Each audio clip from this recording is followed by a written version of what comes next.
আর এর ব্যত্যয় ঘটিলে সজনী সজনী তোমার দেখিয়া মাতাল হইয়া রাতের ঘুম গেল ইউরিয়া। ঢাকাই সিনেমার এক উজ্জ্বল নক্ষত্রের নাম শাকিব খান।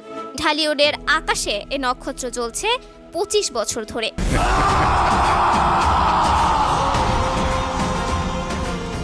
1999 সালের 28 মে পর্দার জীবনে অভিষেক হয়েছিল শাকিব খানের। সোহানুর রহমান সোহানের অনন্ত ভালোবাসা সিনেমায় প্রথম দেখা গিয়েছিল তাকে। শাকিবের বিপরীতে ছিলেন ইরিন জামান। তোমারই মিষ্টি হাসি বড় যে বাংলাদেশি। শুরুটা মোটেও মসৃণ ছিল না শাকিব খানের। কঠোর পরিশ্রম করতে হয়েছিল নিজেকে প্রমাণ করতে, তবুও হাল ছাড়েননি। তাই তো হয়ে উঠেছিলেন ঢাকাই সিনেমার সবচেয়ে বড় ট্রেডমার্ক। সিনেমাই তার ধ্যান জ্ঞান, সিনেমা নিয়ে তিনি ভাবেন, তাই তো আগলে রেখেছেন বাংলা সিনেমা ইন্ডাস্ট্রিকে। 25 বছরের পথ চলায় স্টাইল স্টেটমেন্ট ছিল চোখে পড়ার মতো। অ্যাকশন বা রোমান্টিক যে লুকই হোক না কেন, সবখানেই 10-এ 10। চেনা শাকিব খানকে অচেনা লুকে দেখা যায় শিকারি সিনেমায়। চটিটা পরে নিন, আপনি জুতো পরে নানান জায়গায় যান, বাইরের নোংরা নিয়ে ঘরে ঢোকা ঠিক না। যৌথ প্রযোজনায় এ সিনেমায় তার লুক প্রশংসা কেড়েছিল নেটিজেনদের।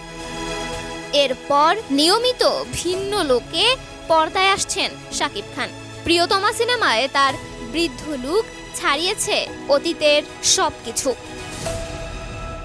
2006 সালে শাকিব খান অভিনীত মুক্তি পাওয়া 13টি সিনেমায় ছিল ব্যবসা সফল। এ সাফল্যের পর পারিশ্রমিক বাড়ান শাকিব খান। 2011 সালে কিং খান সিনেমাটি মুক্তির পর শাকিব খান এ নামেই পরিচিতি পান। শাকিব খান অভিনীত শততম সিনেমা দাদিমা। 2006 সালে মুক্তি পেয়েছিল এটি।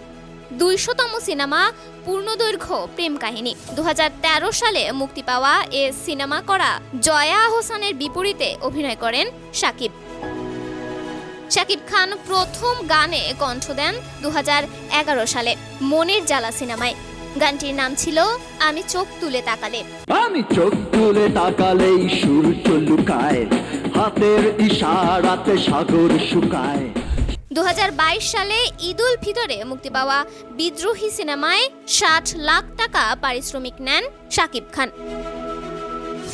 বাংলাদেশি চলচ্চিত্রের ইতিহাসে সর্বোচ্চ পারিশ্রমিক প্রাপ্ত অভিনেতা হিসেবে প্রতিষ্ঠিত করেন নিজেকে। ঝুলিতে যোগ করেন 4টি জাতীয় পুরস্কার। তন্নি শিকদার, দৈনিক সকালের দুনিয়া।